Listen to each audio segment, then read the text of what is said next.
Le chantier numéro 2 est le chantier jeunesse et éducation. Chacun sait l'attachement que j'ai pour la jeunesse camerounaise.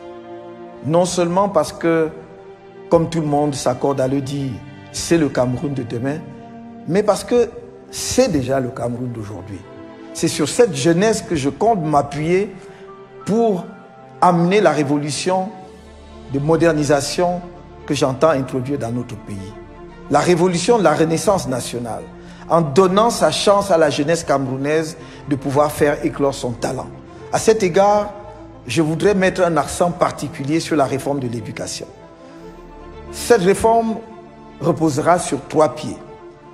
Le premier pied est le système éducatif traditionnel, qui va de la maternelle à l'université.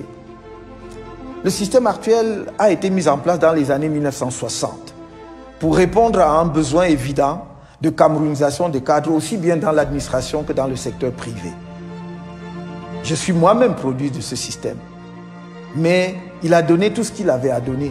Il a donné de très bons cadres à notre pays, aussi bien des cadres administratifs que du secteur privé. Le défi aujourd'hui est ailleurs.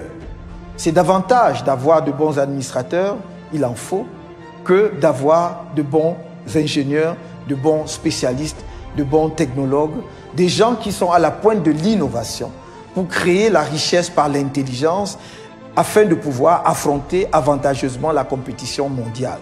Cette compétition-là qui n'est pas entre Camerounais, qui n'est même pas entre Africains, mais qui est entre Camerounais, Africains et le reste du monde, que ce soit les pays asiatiques, le continent américain ou le continent européen. Il faudra donc préparer les jeunes Camerounais à affronter cette compétition dans des meilleures conditions possibles. Et c'est pour cela que cette réforme de l'éducation mettra un accent sur l'éveil de l'esprit de l'enfant, dès la maternelle, à la découverte de son environnement, mais également à l'innovation.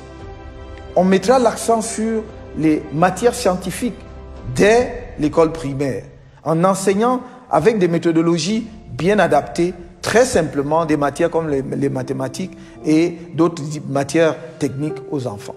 Cela se poursuivra dans le secondaire et à l'université, de façon à ce que progressivement, nous essayons d'équilibrer les filières dans notre pays pour plus tard d'ailleurs renverser en donnant la priorité aux filières scientifiques et technologiques. Dans cet esprit, j'ai dit que demain, les institutions de formation d'ingénieurs au Cameroun devront, sur la base d'un contrat de partenariat et de performance avec l'État, définir un projet de recherche qui devra déboucher sur un produit de nature de type industriel, c'est-à-dire des produits que l'on peut fabriquer et mettre sur le marché, comme ça se fait partout ailleurs. Si une structure de recherche publique n'a pas un tel programme, ou au bout de son programme n'a pas rempli le contrat, elle ne recevra plus de financement public. Le deuxième pilier de notre réforme du système éducatif, c'est la formation. C'est la formation et c'est cette formation qui est au cœur de la lutte contre le chômage. Le chômage des jeunes qui est un véritable cancer dans notre pays. Et donc j'ai fait une des priorités de mon action publique. Je ne trouverai pas le sommeil si je n'ai pas diminué de manière significative le nombre de chômeurs, notamment parmi les jeunes Camerounais. La formation va nous permettre d'abord de répondre aux besoins de formation des jeunes Camerounais qui ont des diplômes universitaires, mais qui ne leur permettent pas de trouver un emploi. Nous allons leur permettre de changer de couloir.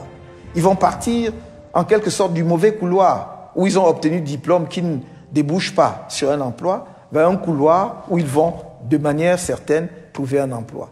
Et ce changement de couloir va se faire grâce à une passerelle qui est une passerelle de formation. C'est un pont de formation. C'est une formation pour les jeunes diplômés du baccalauréat jusqu'au diplôme de l'enseignement supérieur, maîtrise, par exemple licence maîtrise, voire doctorat. Il s'agira de mettre en place dans les 58 départements du Cameroun et dans chacun de ces départements un institut de formation professionnelle et technologique qui va donc permettre, par exemple, à un jeune qui a une maîtrise en sciences économiques ou en gestion, qui a donc quand même un certain niveau en mathématiques, de suivre une formation qui va durer 24 mois. s'il veut par exemple devenir un ingénieur informatique. Et pendant les 24 mois, toute sa formation sera centrée sur l'informatique. Et vu son niveau de formation initiale, en 24 mois, il aura acquis les connaissances et les aptitudes qui lui permettront de remplir les tâches que l'on attend d'un ingénieur. Nous allons le faire ainsi pour les diplômés d'autres filières qui ne débouchent pas sur un emploi. Maintenant, pour les jeunes qui ont quitté le système éducatif ou le système scolaire très tôt, avant ou avec le CEP, comme on dit aujourd'hui, nous allons mettre en place des centres de métiers. Et ces centres de métiers seront créés au niveau communal des arrondissements, c'est-à-dire dans les 360 communes que compte notre pays. Il s'agira d'un partenariat entre l'État et la commune. La commune aura à mettre en place à la disposition de l'État l'espace foncier nécessaire, la parcelle foncière nécessaire, et l'État se chargera de la construction des bâtiments et de l'équipement en matériaux ou en machines ou en structures nécessaires pour donner une formation professionnelle aux jeunes. Les animateurs des centres de métiers seront des professionnels, soit d'anciens fonctionnaires retraités qui ont des compétences techniques, qui ont des aptitudes. Ces fonctionnaires seront recrutés sur la base d'un contrat et ils vont animer ces centres de métiers. Soit des responsables du secteur privé qui avaient une entreprise, qui ont des compétences techniques, qui ont pris leur retraite ou qui sont simplement disponibles. Ils vont également, sur la base d'un contrat de partenariat avec l'État, animer ces centres de métiers. Nous voulons que dans ces centres de métiers, on apprenne aux jeunes à faire quelque chose de pratique. Il ne s'agit pas d'un diplôme supplémentaire, mais de leur donner des aptitudes et des compétences concrètes. Tenez, par exemple, dans ces centres de métiers, si vous voulez être charpentier, menuisier, mécanicien, soudeur, électricien, coiffeuse, maquilleuse et que sais-je encore, vous trouverez dans ces centres de métiers une formation allant de 3 mois à 18 mois au maximum en fonction des filières de formation que vous aurez choisies. Mais ce ne sera pas tout. Lorsque les jeunes auront reçu cette formation, ils pourront ensuite recevoir un accompagnement de l'État et des collectivités territoriales décentralisées ou des structures fédérées si c'est la forme de l'État que l'on adopte en définitive. Et cet accompagnement ne sera pas sous forme d'argent. Il ne s'agira pas de donner aux jeunes des moyens financiers. Il s'agira pour un jeune qui sera sorti de ce centre de métier, qui ne trouve pas un emploi mais veut s'installer à son compte, de lui dire de quel équipement avez-vous besoin. Et l'État va acquérir cet équipement et mettre à sa disposition pour qu'il démarre son activité. Autrement dit, un jeune qui veut faire la soudure, qui veut créer son atelier de soudure, on ne va pas venir lui donner de l'argent pour qu'il aille s'équiper lui-même. Les structures justement du centre de métier, avec l'appui de l'État, vont aller identifier ce qu'il faut pour démarrer un atelier de soudure et on achètera cet équipement pour le mettre à sa disposition. De la sorte, nous savons qu'il n'y aura pas déperdition totale des fonds dégagés par l'État. Aujourd'hui, si vous donnez de l'argent en espèces à des jeunes, 100 jeunes, vous n'êtes pas sûr que 2 ou 3 s'en sortiront. Parce que s'ils n'ont pas quelques talents en matière commerciale, ils ne pourront pas s'en sortir. En revanche, si vous leur avez donné une formation dans ces centres de métiers, vous pouvez être sûr que vous allez récupérer au moins 50% d'entre eux, même s'il y a un certain taux de déperdition. Donc nous allons à la fois combattre le chômage, donner des aptitudes aux jeunes, mais surtout améliorer la qualité justement de ces métiers-là. Aujourd'hui, vous pouvez avoir un jeune qui se dit staffeur ou bien carreleur, mais on voit bien très rapidement que la maison qu'il a carrelée présente des défauts parce qu'il n'a pas reçu une formation adéquate. En somme, nous voulons que demain, dans les 10 années qui viennent, plus aucun jeune Camerounais ne soit sur le marché du travail sans avoir reçu une formation.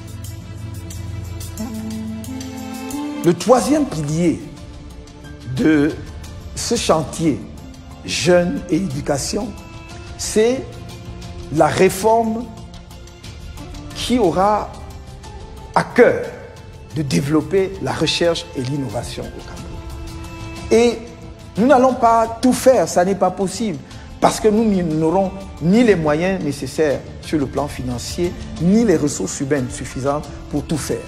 Nous allons donc sélectionner un certain nombre de filières de recherche que nous allons équiper, doter de moyens techniques, d'équipements et de ressources financières qui leur permettent d'être au niveau des centres de recherche de niveau international. On va en sélectionner pas plus d'une dizaine. Et je crois d'ailleurs que dans un premier temps, ça tournera autour de 3, 4 ou 6 centres de recherche de cette nature, mais qui seront des centres de recherche de niveau international, pour permettre que dans les 5-10 ans à venir, les chercheurs de ce centre puissent produire des résultats reconnus dans le monde. Mais à côté de cela, nous aurons l'innovation et la technologie. Et parce que nous mettons l'accent sur les technologies de l'information et de la communication, nous allons accompagner. Nous avons vu au Cameroun des jeunes de leur propre initiative, talentueux qu'ils sont, se regrouper et créer ce qu'on a appelé le Silicon Mountains autour de la ville de Buea. Nous avons, de par notre expérience, eu à observer ce qui s'est passé par exemple au Kenya. Comment on a accompagné les jeunes Kenyans et que très rapidement, nous avons eu des produits par exemple comme le M-Pesa qui est un logiciel de transfert d'argent aujourd'hui répandu dans le monde.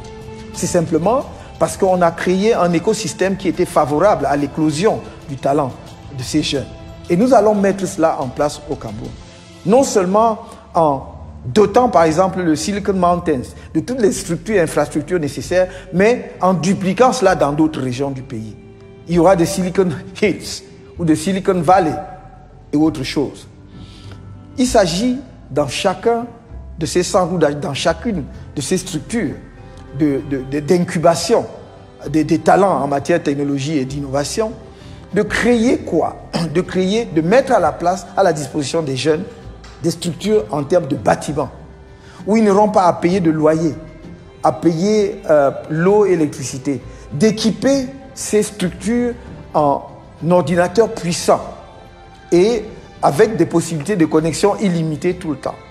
Et cela sera mis à la disposition des jeunes. Chaque jeune pourra y séjourner pour une durée ne dépassant pas 12 mois. Et pendant ces 12 mois, tout ce qu'on lui demande, ce sera de créer et de se mettre peut-être en relation et en synergie avec d'autres jeunes, de discuter de leurs projets. Et nous sommes sûrs qu'au bout de ce délai, à défaut d'avoir des projets complètement achevés, on fera éclore justement une pépinière de projets au Cameroun qui pourront donc recevoir l'accompagnement nécessaire pour aboutir à des projets, à des résultats tangibles, transformables en produits économiques. Voilà ce que nous entendons signer comme partenariat, j'allais dire pacte avec la jeunesse camerounaise. C'est un pacte qui vise à les mettre au diapason du reste de la jeunesse du monde.